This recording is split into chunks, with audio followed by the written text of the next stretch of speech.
video is about the strange life of James Doherty, who is this man here. Now, he was married to arguably the most famous woman who's ever lived. All right, you can argue with me in the comments. There's also like Princess Diana, but this is Marilyn Monroe. And this is her first husband, James Doherty, who she married when she was only 15 years old. And obviously she divorced him, went on to marry lots of different men. But what a strange life he must have led. Now, Doherty met Marilyn, because she was Norma Jean at the time, when Marilyn was about 15 years old and he was 20. Now, he had a job, but she was in high school. And she was in foster care at that point because her mum was living in a sanatorium. Now, it seems like the relationship between the two was actually arranged by the parents, and both of these pushed back because of Marilyn's young age. But in 1942, they end up married shortly after Marilyn's 16th birthday, and they stay married for 4 years. Obviously, by 1944, we are in the midst of the Second World War, and Doherty is in the Merchant Navy, so he's often shipping, and Marilyn is working on her modelling career. Many of you, if you know the story of Judy Garland, you know that this movie studios in this period do not like their women to be married because they don't want the risk of pregnancy.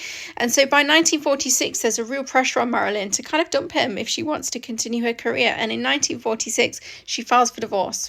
In 1976, Doherty, when he's talking to the media, says that he hadn't gone off to the Second World War, that she would still be Mrs. Doherty today. Apparently, Marilyn would occasionally reach out to him in later life and say that she missed him and things like that, but sadly, he kind of burnt his bridges with her when he sold the story to a magazine. At this point, Marilyn was completely done with him and kind of cut him off, and this is an increasingly isolated part of her life.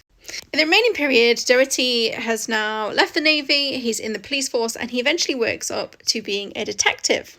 And he actually hears of her death in 1962 through a colleague in LAPD. And his comments about this are kind of heartworking. He said, "Say a prayer for Norma Jean, she's dead. And it was like someone kicked me in the stomach. I'd almost been expecting it. Fame was injurious to her. She was too gentle to be an actress. She wasn't tough enough for Hollywood.